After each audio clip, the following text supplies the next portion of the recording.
Il y a une vérité que peu de gens veulent réellement affronter. Tu ne peux pas espérer avancer dans la vie si tu ne poses pas, dès le départ, les fondations du respect. Pas seulement celui des autres, mais surtout celui que tu te portes à toi-même, dans les choix que tu fais, dans les limites que tu imposes, dans la manière dont tu te tiens debout face au monde. Tu auras beau avoir des rêves puissants, une intelligence vive ou une détermination farouche, si tu permets aux autres de t'ignorer, de te rabaisser ou de t'utiliser comme un simple figurant dans ta propre vie, alors tu avanceras lentement, douloureusement, parfois sans même comprendre pourquoi les portes se ferment, pourquoi ta voix ne porte pas, pourquoi ta valeur semble invisible. Le respect, vois-tu, ne se mendie pas. Il ne s'exige pas non plus.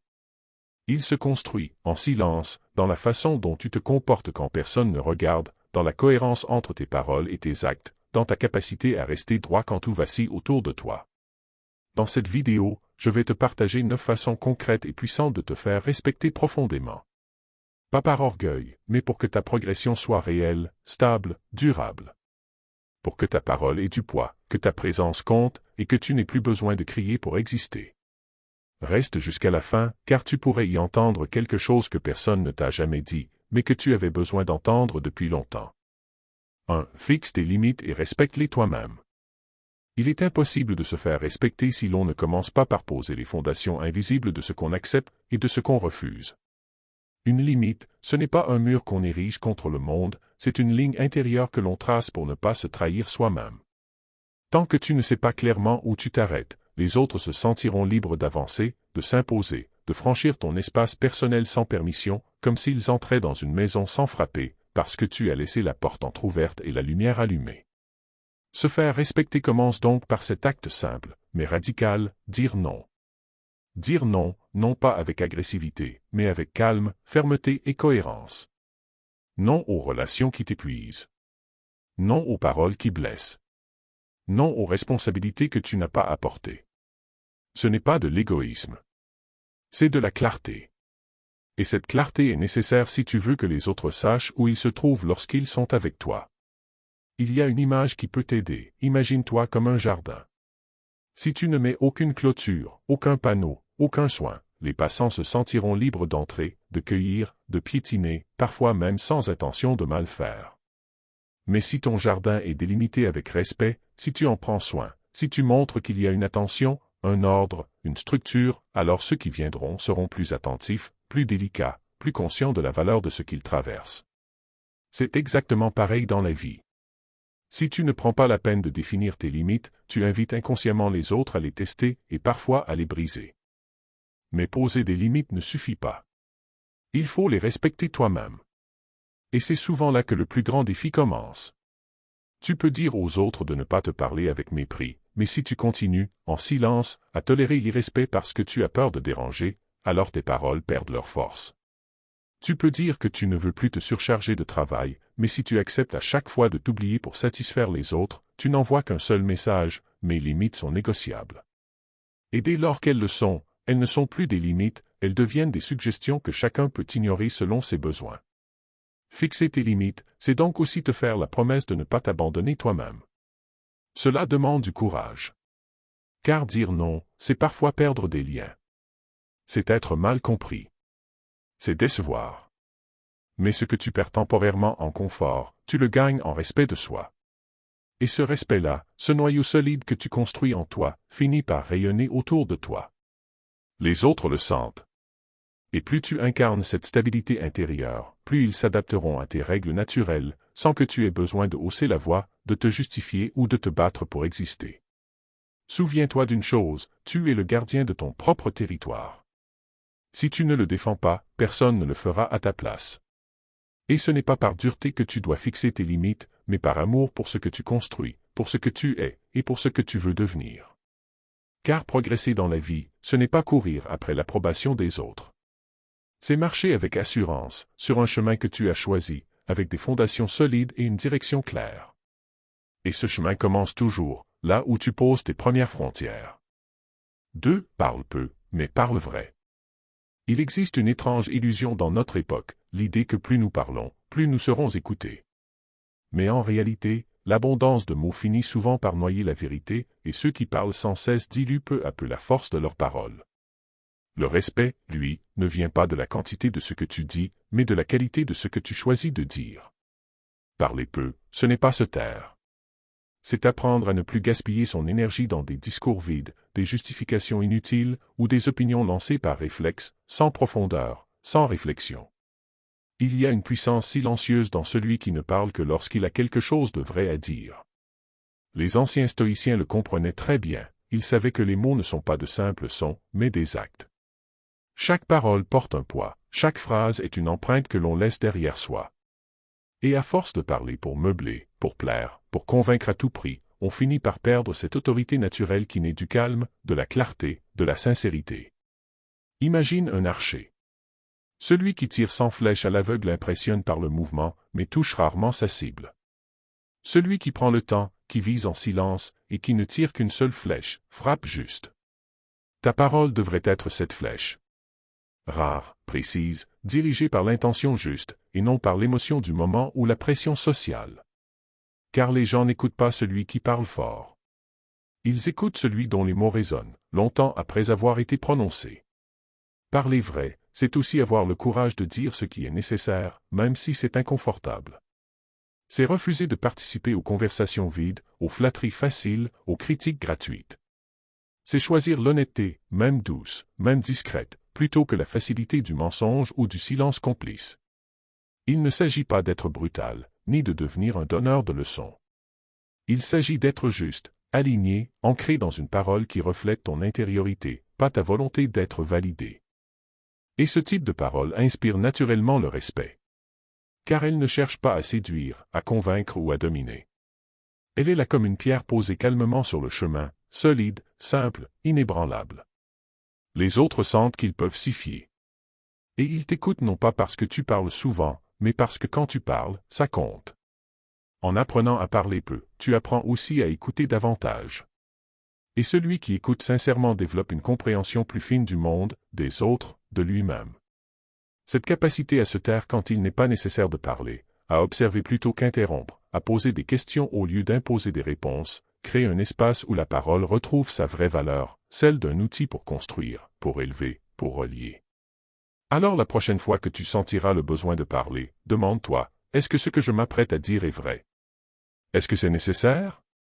Est-ce que cela apporte quelque chose de juste? Si la réponse est non, alors le silence sera probablement plus respectueux, pour toi comme pour les autres. Et paradoxalement, c'est souvent ce silence maîtrisé qui attire le plus d'attention. Le respect ne se gagne pas en parlant plus fort que les autres. Il se gagne en parlant plus profondément que la majorité. Et cela commence par ce choix simple, mais puissant, parler peu, mais parler vrai. 3. Sois cohérent entre ce que tu dis et ce que tu fais. Il n'y a rien de plus fragile que la parole d'un homme ou d'une femme qui ne l'incarne pas. Tu peux dire les plus belles choses, parler de discipline, de vérité, d'effort, de loyauté, mais si tes actes racontent une autre histoire, alors tes mots s'effondrent, comme un château de sable balayé par la première vague. Le respect, dans sa forme la plus profonde, naît de l'alignement. De cette ligne invisible qui relie ce que tu dis à ce que tu fais, ce que tu crois à ce que tu pratiques, ce que tu montres à ce que tu es vraiment, quand personne ne regarde. Les gens peuvent pardonner une erreur, un défaut, une faiblesse. Mais ils ont du mal à respecter quelqu'un qui trahit sa propre parole. L'incohérence, même discrète, finit par éroder la confiance. C'est comme une montre dont les aiguilles tournent, mais qui n'indique jamais l'heure juste. On la regarde encore un moment, par habitude, mais bientôt on arrête d'y prêter attention, car elle a perdu sa fonction première, être fiable. Sois cette montre qui donne l'heure juste, pas parce qu'elle est parfaite, mais parce qu'elle est vraie. Si tu dis que tu valorises l'honnêteté, ne t'autorise pas les petits mensonges que tu dénonces chez les autres. Si tu dis que tu veux grandir, ne reste pas dans les mêmes habitudes, par confort ou par peur. Ce n'est pas une question de performance, mais de vérité. Il ne s'agit pas d'être irréprochable. Il s'agit d'être intègre. Imagine que chaque parole que tu prononces soit un clou que tu plantes dans le bois de ta réputation. Si ces clous ne tiennent rien, s'ils ne sont suivis d'aucun geste, d'aucune action concrète, alors ce que tu construis ne tiendra pas. Mais si chaque mot est suivi d'un acte, alors tu bâtis lentement quelque chose de solide. Et cette solidité se voit. Elle se ressent. Elle impose le respect, sans que tu n'aies besoin de l'exiger. La cohérence, au fond, est une forme silencieuse de leadership. Tu deviens un repère, non pas parce que tu veux guider les autres, mais simplement parce que tu avances dans la même direction que tu indiques. Et ceux qui t'observent, même de loin, même en silence, ressentent ce calme particulier des êtres qui vivent ce qu'ils professent. Ce calme qui ne crie pas, mais qui inspire. Alors si tu veux être respecté, commence par te poser une seule question: est-ce que mes actions confirment mes paroles, ou est-ce qu'elles les contredisent? Et si parfois tu constates un décalage, ne te juge pas, redresse-toi. Recommence. Ajuste. Car chaque effort de cohérence est une brique posée sur le chemin du respect véritable. 4. Ne cherche pas à plaire à tout le monde. L'un des pièges les plus subtils qui empêche le respect de s'installer, c'est le besoin d'être aimé par tous. Cette tentation discrète, presque invisible, de lisser ses paroles, d'adoucir ses convictions, de se faire plus petit ou plus arrangeant pour ne heurter personne. On croit, souvent inconsciemment, que plus on est gentil, accommodant, disponible, plus les gens nous respecteront. Mais c'est une illusion. Une illusion douce, mais dangereuse. Car en voulant être accepté par tout le monde, on finit souvent par ne plus être respecté par personne, et parfois même par soi-même. Chercher à plaire à tout prix, c'est comme essayer de tenir debout au centre d'une pièce dont les murs bougent sans arrêt. Tu changes de posture selon l'avis des uns, les besoins des autres, les attentes de ceux qui ne prennent même pas la peine de te comprendre. Et plus tu t'ajustes à tout le monde, plus tu t'éloignes de toi. Tu deviens un caméléon, admiré pour sa capacité à s'adapter, mais rarement respecté pour sa vérité. Il faut comprendre une chose fondamentale: tu n'es pas fait pour plaire à tout le monde. Et c'est normal. Ton caractère, tes valeurs, tes choix dérangeront certains. Pas parce que tu es en tort, mais parce que ton authenticité agit comme un miroir, elle confronte, elle reflète, elle questionne. Et ce miroir, certains le trouvent inconfortable. Mais ceux qui te respectent vraiment ne cherchent pas à te changer. Ils reconnaissent ta cohérence, même s'ils ne partagent pas toujours ton point de vue. Et c'est cela, le respect véritable. Il ne demande pas l'uniformité, il exige l'authenticité. Il y a une image simple, mais puissante: si tu veux que ta voix porte, tu dois accepter qu'elle ne soit pas entendue partout. Un instrument bien accordé n'essaie pas d'imiter tous les sons autour de lui. Il joue sa propre note, avec justesse, avec sincérité. Et ceux qui ont l'oreille juste sauront l'entendre et s'en approcher. Les autres passeront leur chemin. Et c'est très bien ainsi. Tu ne peux pas construire une vie solide sur le sable mouvant du regard des autres. Tu dois accepter de déplaire parfois, d'être incompris, critiqué, jugé. Non pas par arrogance, mais parce que tu es aligné avec toi-même. Et paradoxalement, c'est ce détachement qui inspire le plus de respect. Car les gens sentent que tu ne triches pas. Que tu n'es pas là pour jouer un rôle, mais pour vivre ta vérité. Alors ne cherche pas à plaire à tout le monde. Cherche à être entier, vrai, fidèle à toi-même. Et tu verras que le respect que tu inspireras sera plus profond, plus durable, et surtout, plus vrai. 5. Prends tes responsabilités, même quand c'est difficile. Il y a quelque chose de profondément respectable dans le simple fait d'assumer. Assumer ce qu'on a dit. Ce qu'on a fait. Ce qu'on a oublié de faire. Ce qu'on a mal fait. Dans un monde où beaucoup se cachent derrière des excuses, des circonstances, des autres, celui qui ose dire « c'était ma faute » ou « j'aurais dû faire autrement » inspire immédiatement un respect silencieux, parce qu'il ne fuit pas, il fait face. Prendre ses responsabilités, c'est refuser de jouer à la victime quand il est plus facile de blâmer l'extérieur. C'est reconnaître que, même si tout n'est pas sous ton contrôle, il y a toujours une part de toi impliquée dans ce qui t'arrive. Et cette part, tu peux l'assumer. Même quand ça fait mal. Même quand ça secoue l'ego. Même quand ce serait tellement plus simple de détourner le regard. C'est un peu comme tenir le gouvernail d'un navire par temps de tempête. Tu ne contrôles pas les vagues, ni le vent, ni la violence du ciel. Mais tu tiens la barre. Tu restes debout. Tu choisis de ne pas abandonner le contrôle de ton embarcation sous prétexte que les conditions sont injustes. Ce n'est pas de l'orgueil. C'est de la force intérieure. Et c'est cette force que les autres perçoivent et respectent. Dans la vie quotidienne, cela peut prendre des formes très concrètes: admettre qu'on a blessé quelqu'un sans s'en rendre compte, reconnaître qu'on a négligé une promesse, accepter que nos résultats ne dépendent pas uniquement des autres, mais aussi de notre discipline, de nos efforts, de nos décisions. Et même dans l'échec, celui qui assume sans détour, sans se plaindre, sans rejeter la faute, sort grandi aux yeux de ceux qui l'entourent. Le respect ne va pas toujours à celui qui réussit. Il va à celui qui se tient droit dans l'échec. Celui qui dit « oui, j'ai raté, mais j'en tire une leçon ». Car ce genre de posture est rare, précieuse et admirable. Elle montre que l'individu ne cherche pas à protéger son image, mais à devenir meilleur, à se relever, à apprendre, à avancer. Et ce respect-là, que tu gagnes par ton intégrité, vaut bien plus que celui qu'on t'accorde par simple politesse ou par peur. Il est profond, durable, enraciné dans la reconnaissance d'une vérité, tu es responsable de ta vie. Et tu es assez fort pour le porter. 6. Ne te justifie pas sans raison. Il existe dans l'art du respect une force discrète, souvent négligée, mais extraordinairement puissante, le silence maîtrisé face à l'attente d'explications. Trop souvent, nous nous sentons obligés de nous justifier, de tout expliquer, de convaincre l'autre que nos décisions sont logiques, valides, compréhensibles, comme si notre existence elle-même devait être négociée à chaque pas.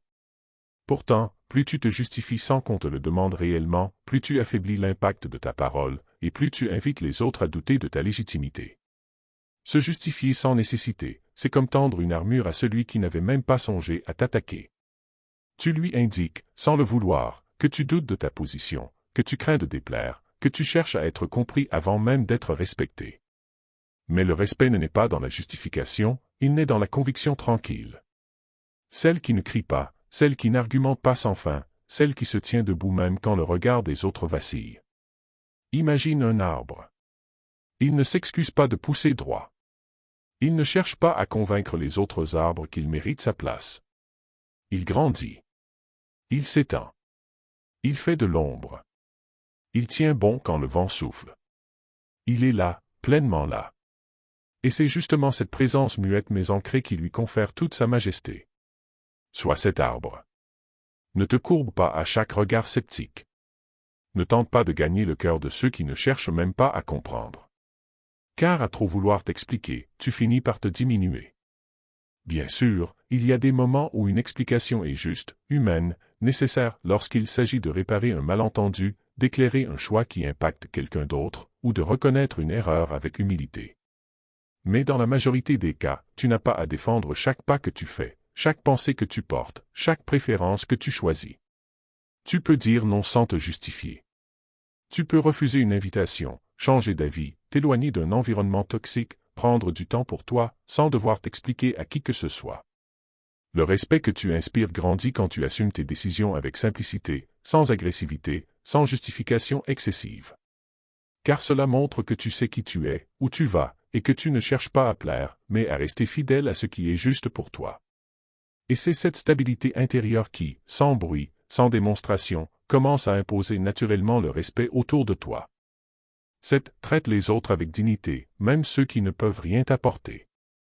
Il y a une forme de respect silencieux qui ne s'impose pas par la force, ni par le statut, ni par les mots.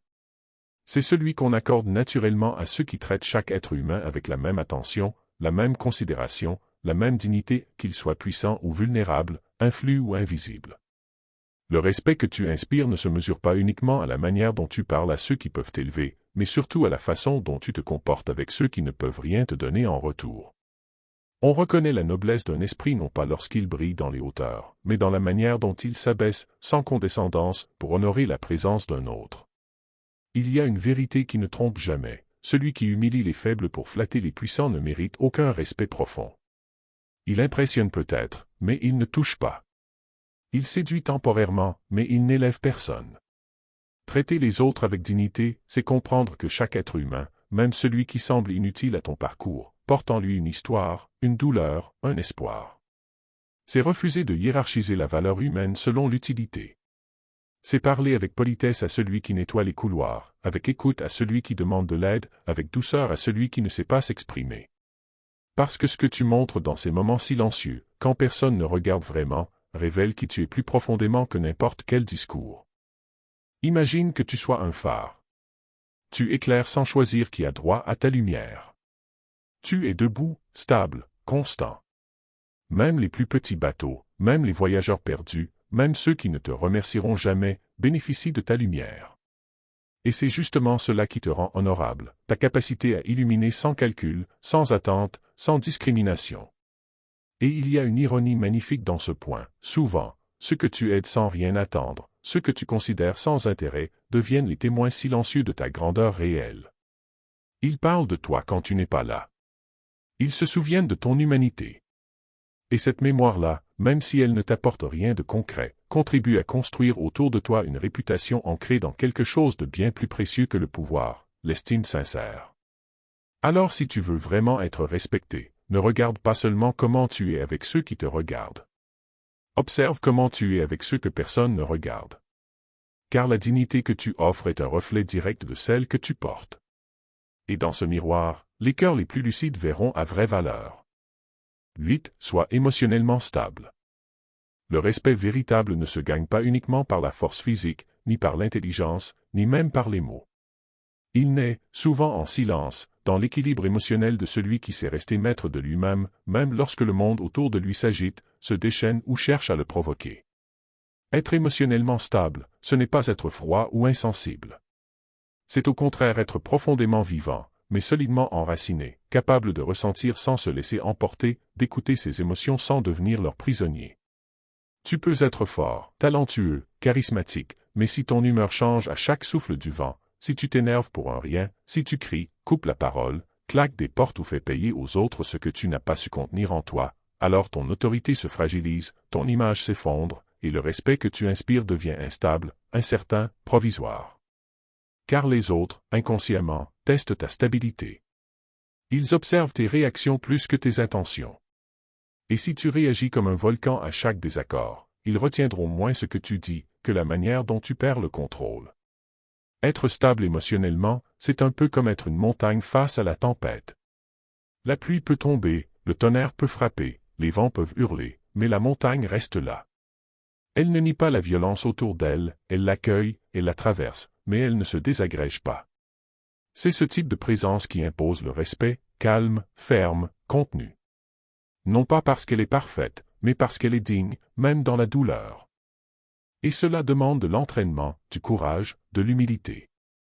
Cela signifie apprendre à respirer avant de répondre, à prendre du recul avant de réagir, à reconnaître ce qui nous appartient intérieurement et ce qui n'est qu'un reflet des blessures des autres. Celui qui apprend à se réguler émotionnellement ne devient pas froid, il devient lucide. Il ne se coupe pas de ce qu'il ressent, il apprend simplement à ne pas être gouverné par cela. Et c'est cette maîtrise-là, douce mais profonde, qui inspire autour de toi un respect sincère. Parce qu'elle rassure, elle élève, elle crée un espace où les autres sentent qu'ils peuvent s'exprimer sans déclencher une tempête, qu'ils peuvent se tromper sans craindre d'être écrasés. La stabilité émotionnelle devient alors un socle invisible sur lequel repose ton autorité naturelle. Alors si tu veux être respecté, ne cherche pas à impressionner, apprends à te contenir. Car le monde a assez de voix fortes. Ce dont il a besoin, ce sont des présences stables.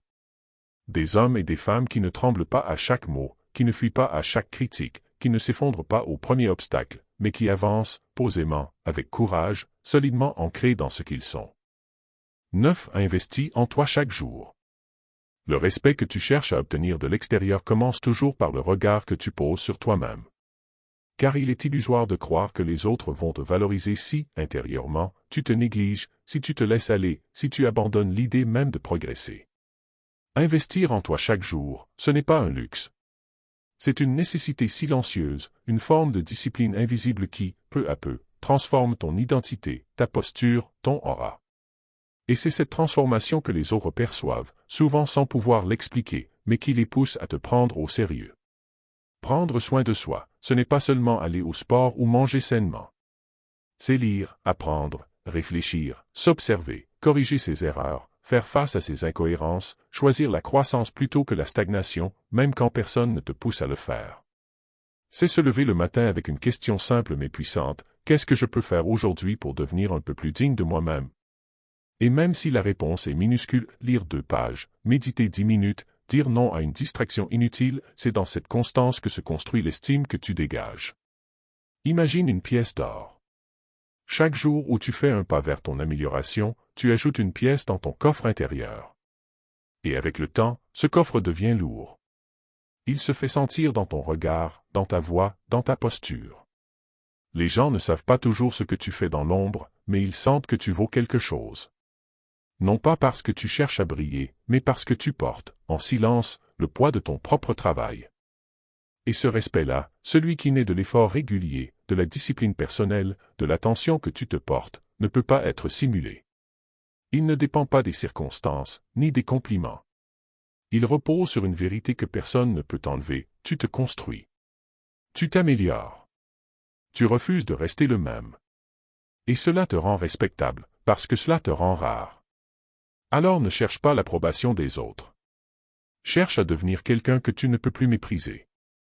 Quelqu'un que tu es fier d'incarner, même dans le silence, même dans l'ombre. Investis en toi. Chaque jour. Sans bruit. Et un jour, tu réaliseras que tu n'as plus besoin de demander le respect, il viendra à toi, naturellement, comme une évidence. Le respect, ce n'est pas quelque chose qu'on demande à voix haute. C'est quelque chose qu'on dégage en silence. Il ne dépend ni du regard des autres, ni de leur validation, mais de ce que tu incarnes, jour après jour, dans ta façon d'être, de parler, de te tenir, de réagir.